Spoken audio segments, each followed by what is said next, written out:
৪৫ বছর আগের এক কালো অধ্যায় আটকে দিয়েছিল জাতির পিতা বঙ্গবন্ধু হত্যা মামলার বিচার কাজ। বিচার করা যাবে না বঙ্গবন্ধুর কোনো খুনি, এমন ইনডেমনিটি দেশে চালু করেছিল দেশে বিচারহীনতার। রাষ্ট্রের প্রধান আইন কর্মকর্তা বললেন, বঙ্গবন্ধু ও তার পরিবারের খুনিদের রক্ষা করতেই এই ইনডেমনিটি করেছিলেন জিয়া।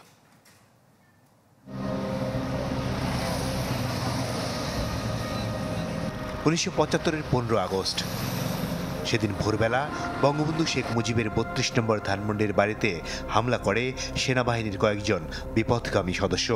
একে একে হত্যা করে বঙ্গবন্ধু ও তার পরিবারের সদস্যদের। জাতির পিতাকে হত্যার পরপরই দেশের ক্ষমতা গ্রহণ করে খন্দকার মোস্তাক আহমেদ। ১৯৭৫ সালের ২৬ সেপ্টেম্বর বঙ্গবন্ধুর খুনিদের দায়মুক্তি দিতে জারি করেন দায়মুক্তির অধ্যাদেশ।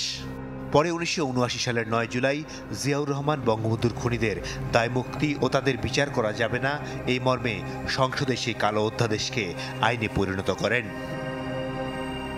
দীর্ঘ ২১ বছর পর ১৯৯৬ সালে আওয়ামী লীগ সরকার গঠন করলে সংসদে ওই বছরের ১২ নভেম্বর ইনডেমনিটি আইনটি বাতিল করা হয়। উন্মুক্ত হয় বঙ্গবন্ধুর বিচারের দ্বার। ধানমন্ডি থানায় করা মামলায় ১৯৯৮ সালের ৮ নভেম্বর ১৫ জনকে ফাঁসির দণ্ড দেন বিচারিক আদালত। ২০০১ সালে বিএনপি জামাত ক্ষমতায় আসলে আবার বন্ধ হয়ে যায় বিচার। ২০১০ সালে সুপ্রিম কোর্ট সংবিধানের ৫ম সংশোধনী অবৈধ ঘোষণা করলে বঙ্গবন্ধু হত্যাকাণ্ডের বিচার দ্রুত শেষ হয়।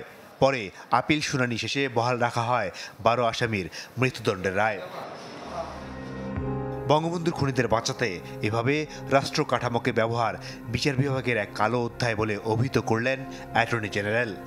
দুনিয়ার কোথাও এই ধরনের আইন নাই যে আইনের মাধ্যমে একটি ফৌজদারি অপরাধকে বিচারের আওতা থেকে বহির্ভূত রাখা হয়। এই ধরনের আইন পৃথিবীর কোথাও নাই। বাংলাদেশ দুর্ভাগ্য দেশ হিসেবে সেটা করা হয়েছিল সেই ১৯৭৫-এ ১৫ই আগস্ট বঙ্গবন্ধু হত্যার পরে।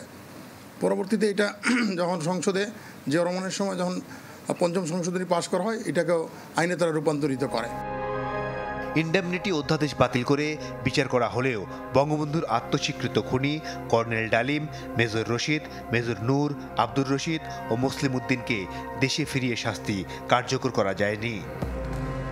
মাসুদুর রহমান, চ্যানেল 24, ঢাকা।